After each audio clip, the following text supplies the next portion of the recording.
Hey everybody, welcome to the short week of school. You got 4 days and then you got spring break. Congratulations, I think we are all ready for that.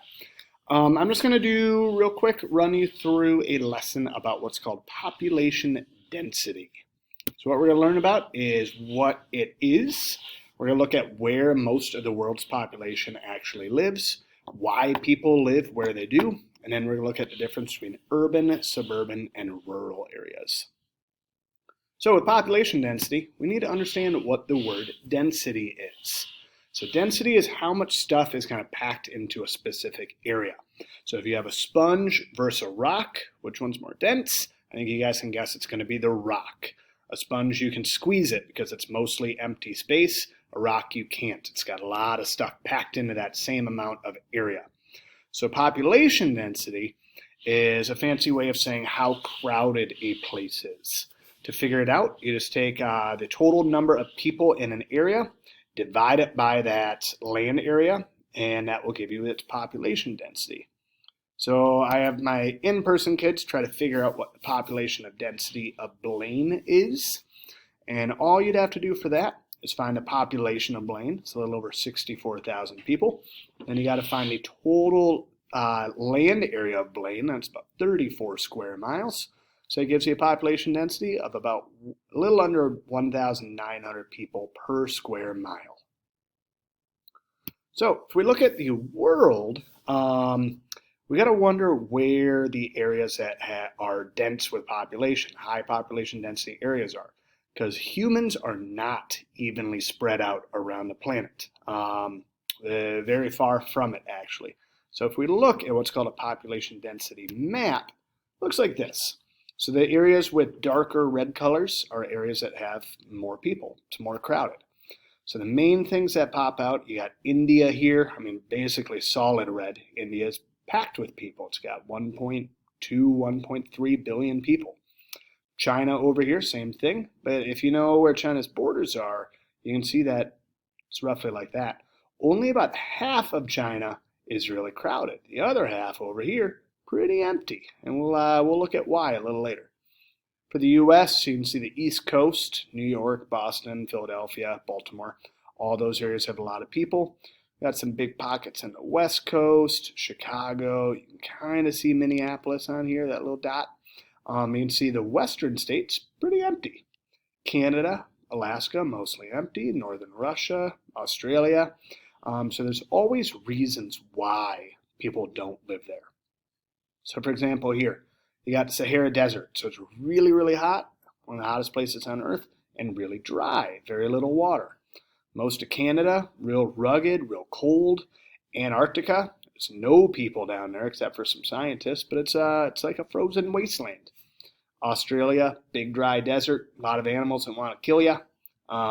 So all the places that are empty of people, there's a reason why. Otherwise, people would have settled there. So what I'd like you to do, use Google Earth. If you don't have it downloaded on your iPad, you can find it in self-service. And just hop into some of these different areas on the planet and take a look at them. And see if you can tell just by looking at satellite images why they're empty. Because you'll see some really cool looking stuff. Excuse me. So what makes a place good for a population? So why do people settle where they do? That's what we're going to look at real quick. And we're going to look at 5 or 6 different things. So make sure you get these in your notes somewhere. Make sure you at least remember them. So it will be on the test. First one is climate. People are going to settle in a place where it's not too hot, not too cold, not too wet, not too dry. If you think of Minnesota, yeah, we get pretty harsh winters and stuff, and summers can get a little hot, but it's very survivable. People like settling in areas with nice climates. Next up, coastlines. So with this map, this just shows where populations are. It does not show borders or oceans or anything, but you can still get a pretty good sense of where the coastlines are because people tend to settle right next to them. So there's a couple reasons why. First one, oceans are nice to live by. They're beautiful, they're cool. People like that. Next up, they can provide for huge chunks of the population. It's a major source of food, seafood, fish, crab, all that stuff. Third is more of an economic reason. Once if you're on the ocean and you want to sell and trade and ship stuff around, all you gotta do is put it on a boat. You can send that boat just about anywhere in the world. So it's really good for shipping and trade. Yeah, those are the three main reasons. Next reason, this is hugely important, you need a fresh water supply. If you have a lot of people, they're going to be using a lot of water. And the key word here is fresh water. If you don't know what fresh water is, it's water that does not have salt in it. Ocean water, super salty, and you can't drink it. If you try to drink ocean water for too long, you will die. Like, it's as simple as that. So you need a large freshwater supply, so large lakes or rivers, streams, stuff like that. Next up, you want it relatively flat. If you're going to have a major large city, you can't really build that in the middle of a mountain range. It's going to be too rugged, it's going to be too challenging to build. So this is Chicago. You can kind of see on the horizon that the city just stretches out and it is flat as a pancake. That makes it way easier to build a large city. Last one we're going to look at is fertile soil. So if you have a lot of people settled in an area, you have a lot of mouths to feed. So if you have land surrounding that area that can be used for farmland to help support those populations, it'll make things a lot easier for you. The last thing we're going to talk about is what's called urban versus suburban and rural. So these are how we can classify areas of different population densities. It's not really too hard to think about. So I like thinking of a bullseye or like a dartboard where you got interlocking circles like that. So the middle circle is going to be what's called an urban area. Urban area, you're going to have really high population density. So basically lots of people are going to be crammed into an area. Most people are going to live in apartments and high rises. So you should think of cities. So like this here, I believe this is New York City right here. You can see it's just jammed full of buildings. You're going to have millions of people living in this area.